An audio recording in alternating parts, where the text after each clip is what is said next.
18ஆம் படி கருப்பசாமி துணை. என் தங்கப்பிள்ளையே, பலமுறை உனக்கு நல்லது செய்வதற்காக ஓடிவந்த இந்த கருப்பசாமியை அலட்சியம் செய்து விட்டாய்தானே? இப்போதாவது நான் சொல்றத முழுவதுமாக கேளு.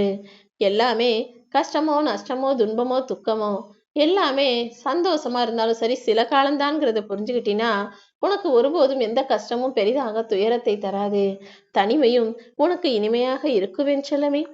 இப்போது உன் வாழ்க்கையில நீ அனுபவிக்கிற எல்லா கஷ்டங்களையும் நீயே மறக்கும்படி உனக்கான சந்தோஷங்களை நான் அள்ளித்தர்றதுக்காக தான் உன்னை தேடி வந்திருக்கேன்.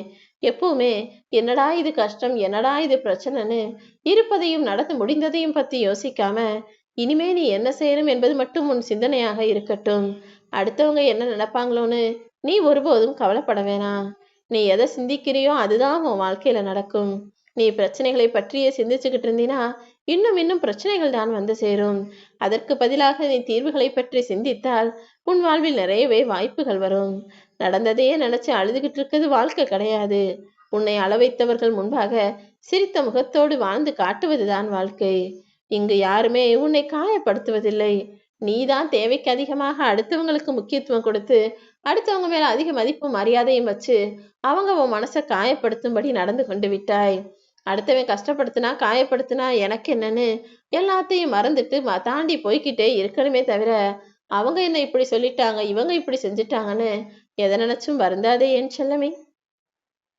மறக்கும் குணம் மட்டும் மனிதனுக்கு இல்லேட்டி மனிதன் வாழ்நாள் முழுவதும் கஷ்டங்களை சுமந்துகிட்டே இருக்க வேண்டியதா இருக்கும்.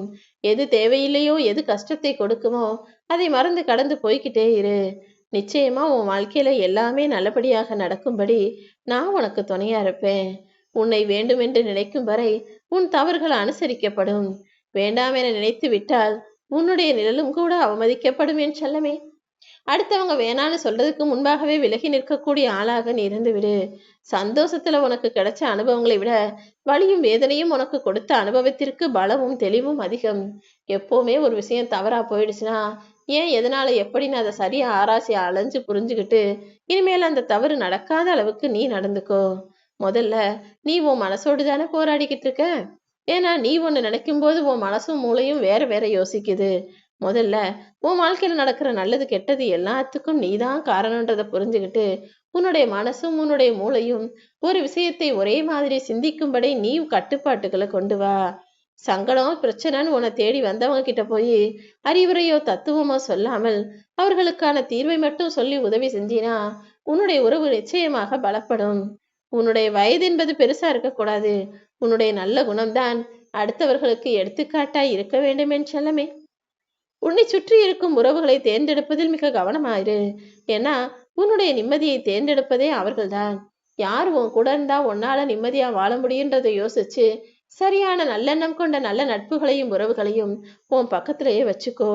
மனிதர்களை தவிர்த்து வேறு எதெல்லாம் உனக்கு நிம்மதி கொடுக்கும் என கண்டறிந்து மனம் அலைபாய்வதை நிறுத்திவிட்டு மனசை அமைதியா இலகுவா உனக்கு பிடிச்ச விஷயங்களின் மீது கவனம் செலுத்து என் செல்லமே. சில நேரங்கள்ல சில மனிதர்கள் செய்யக்கூடிய செயல்களை பார்த்து ஆத்திரமும் கோபமும் வந்தாலும் அதை கண்டும் காணாமல் அமைதியாக கடந்து போறதுதான் உனக்கு நல்லது. ஊதினால் பறக்கும் காகிதத்தை போன்றதுதான் உன்னுடைய பிரச்சனை. ஆனா நீயோ அதை நினைச்சு நினைச்சு கவலைப்பட்டு அந்த பேப்பருக்கு மேல ஒரு பேப்பர் வெயிட்டை வைக்கிற அளவுக்கு நீயாகவே பிரச்சனையை பெருசுபடுத்திக்காத. எதுவா இருந்தாலும் என்ன கஷ்டமா இருந்தாலும் இதெல்லாம் ஒண்ணுமே இல்லை சாதாரண தூசின்னு அனைத்தையும் சமாளிக்கக்கூடிய தைரியத்தை உனக்குள்ள வளர்த்துக்கோ. உன்னை நிராகரிக்கும் இடங்களில் காரணம் தேடாமல் நீயும் அந்த நிராகரிப்பை கடந்து கற்றுப்போகக்கூடிய ஆளாக இரு. மனசாட்சி இல்லாதவர்களிடம் மௌனமாகவே இருந்துவிடு என் செல்லமே. அவங்க கிட்ட போய் நீ நீதி நேர்மை நியாயம்னு எது கேட்டாலும் உனக்கு பதில் கிடைக்காது. ஏன்னா சில பேரை திருத்தவே முடியாது. அவங்க பிறக்கும் போதே அப்படியே எல்லா குணங்களையும் கொண்டு பிறந்தவர்கள். அப்படிப்பட்டவர்கள் உன்னை நேரடியாக எதிர்க்க தைரியம் இல்லாமல் உன்னை பற்றி பொய்யையும் வதந்திகளையும் கூட பரப்புவாங்க. ஆனா யார் உனக்கு என்ன கெடுதல் செஞ்சாலும் அதை முடிஞ்சா மறந்துரு. மறந்து மன்னிச்சு அவங்கள தாண்டி போய்கிட்டே இரு. மறக்க வேண்டியதை நினைத்து வருந்துவதும் நினைக்க வேண்டியவைகளை மறந்து விடுவதும் தான் உனக்கு வர்ற எல்லா பிரச்சனைகளுக்கும் காரணம். தேவையில்லாத விஷயங்களை மறந்து விடு. தேவையான நல்ல விஷயங்களை இன்னும் எப்படி அதை அதிகப்படுத்துறதுன்னு அதற்கான விஷயங்களில் கவனம் செலுத்து. தேவைக்காக மட்டுமே உன்னை தேடி வருபவர்களை உன் வாழ்க்கையிலிருந்து தூக்கி போட்டு விடு என் செல்லமே. எப்பவுமே ஒரு விஷயம் என்பது செயல் ஒன்றாக தான் இருக்கும். ஆனா அதனுடைய விளைவுகள் வேறு வேறாக இருக்கும்.